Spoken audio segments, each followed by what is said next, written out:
ede free ababawa Rosemont Brown na kache ababawa yi pa okopara da jam ede twanfo ni abra one ne ba ehon nsema bagye nsire na agentre ha wo man ene yawe ne se twia pia no na watwa mu no okokopie koto akoto ema no nafu aduokono so nkonko da kukumu Ghana fo bi sui ebi so sese wagye nani so na enkomodie a epi akire se de mramu hyehyɛ tie no na wo so wakosi wo ho so biem e wokoto e watemu no apili na apili no ena lawyer ni atimi agina mu asere koto se eni apili ni wie ye de betimi ama no kwan ama na kofi akwakwahwede ba anka bebo apa na nra ebeto odwa se yagya ababa wai a wo se ni bail ehun krata se mo tintim na afei omo edi agina mu ne ho keka ho nyina no be no yete yansi asade na kwakopie nsawam anya se eba ne se ena no pei de abeka Adom Kasiebo nsa ne se ababa Rosemont Brown dodo na afa na Akuapem Poloo no afei de wawie nkrata sem nyina obenya kwan akofie na appeal no ho hyensem ne ho entutuye no eduru ha wasaba ne yankwa homa so na ye ne lawyer ni eye lawyer Andrews eye vosia endi enkomo lawyer ewia oti enka ye ma good afternoon bacho na boko de baby a lawyer gina msa homa no lawyer pacho nka gina yie kakra bi ma yen aha feri ase metonka lawyer say ye nua ba Akuapem Poloo oi pacho otapanso policy onam kwanso kofie pacho ai na de tie se no a wosa kopie ensawan prisons na no eba ne say I'm say yeah pre appeal a man na police funzo omudi obani na nti yenya bill no ye from one nti enu na yesabi omu bill process no yesabi the town prison nti omsu o katema ombe every prison about police to prison nti yemse omaye nti anopa na omudi about 9:45 yes I am okofie na say okonso prisons and opay so saba court yes on for you be police every two on every month over report 2 times until they appeal in the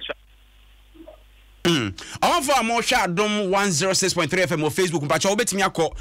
Facebook and YouTube no so no ahwe ye nua ba no bro kopie court no na no pay wo free prison ho ne ho keka ho nyina video no etwagu na lawyer wadama o say appeal no da ben yankasa oh that appeal any yes attorney from ya file the written fresh notice of appeal judicial form 34 ya file the actual written address area come attorney for almost my response after the court as judge no be no must serve a date no asana ya just asking. Okay, until I say more de mo atwene mu am train date ya beba.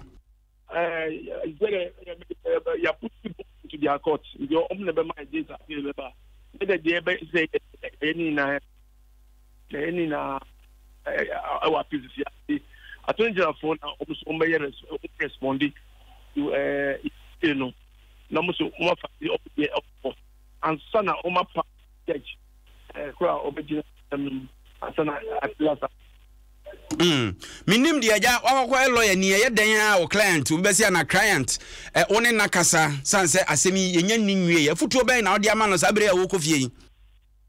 oh futuo de mama bebre ya menu kwani since assembly by last June no na enye me and the kind lawyer it me so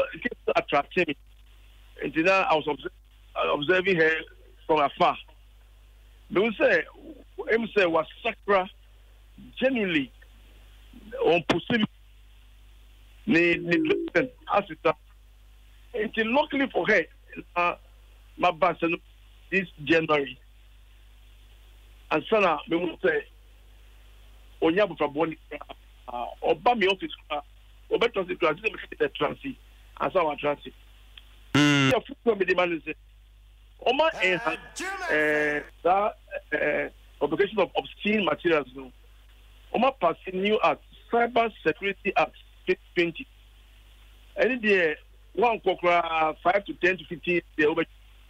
oma increase as sentence no na fine to fine here I'm not she 60,000 and the makinufu say me pese me usanye ma bia be fani hu free ne ko tama obako esi la minim say san komodi ana ekoso social media manfo binom church articles ne ade say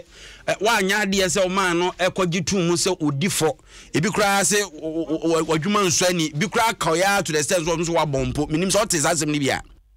oh machipa minim say o me layman social media public media of events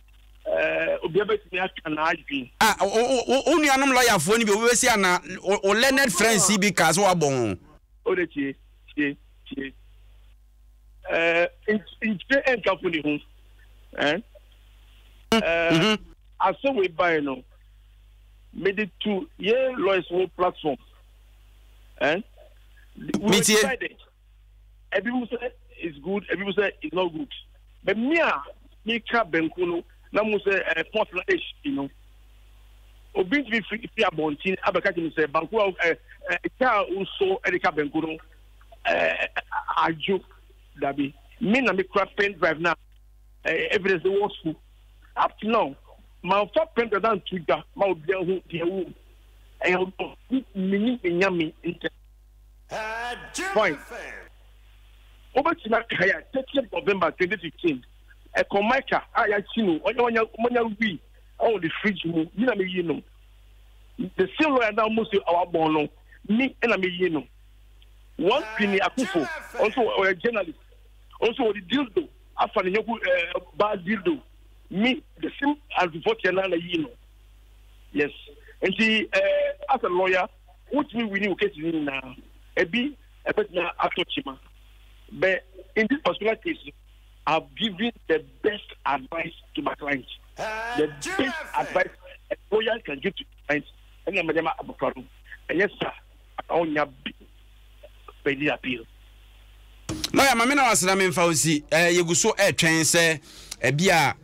da, court Nankasa bed bebas will be tiapio, no, Mubakona, Bibia, Ebeko Kama, Eddie Ama. Martin, lawyer Andrews Voshia ena wote ne nka no wono ena lawyer ni Edma Yenuaba Rosemond Brown Akuapem Poloo make say die mpacho ko Facebook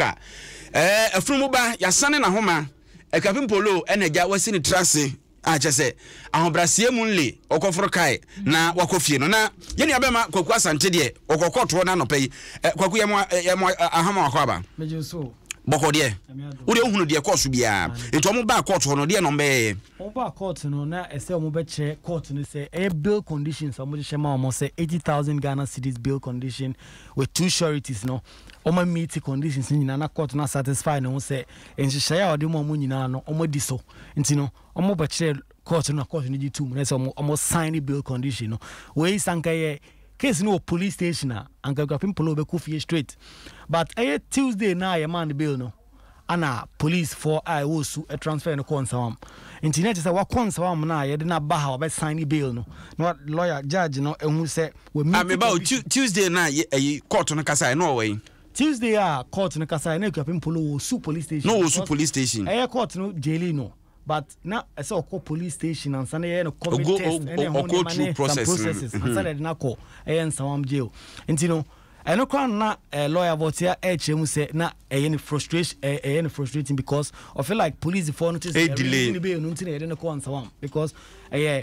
my judgment you know say man bill na you didn't call some and you know let's say or meet all these conditions until share na judge no a judge to say meet conditions you know let's also consawam let's say we there or sign it out or register or I was here some no or register or he said they were registered and cannot pay there or in some prison inmate it is a yina I saw call no call sign out And we so case is different because you say you cry a bill pen say appeal down a work court and say DVR. Nyame fasa ma appeal na nye yi na so osibosan kwada wa me na say 90 days no. Enso ya. But now appeals no anya we know what 90 days na we are. Na appeal no e delay na say 90 days in so a. Say what Asiegu. What dear we. Oh okay. Yes what na ofie kura Asiegu. That is say because you see no is or that's what jail technically but or bail because Oma Jelino she's still a convict. So now they will say in English, you know, or a convict. But because your man na omra ofana ho mechire police for na. You know, obeko police for 2 days, every 2 days be obeko police one and the passport cra aja to our own team to coin just a court, you know, and in such as yes obetime to coin. All right. Kwaku mayana wase say odi nchiremu e dia bre na say enua no nasem no entwa asa nti na e wo so okoso a sere mpaebo na Nyankopon ye na dom na appeal no se ne e be twetwe ne se Ghana asem na bia na 90 days na so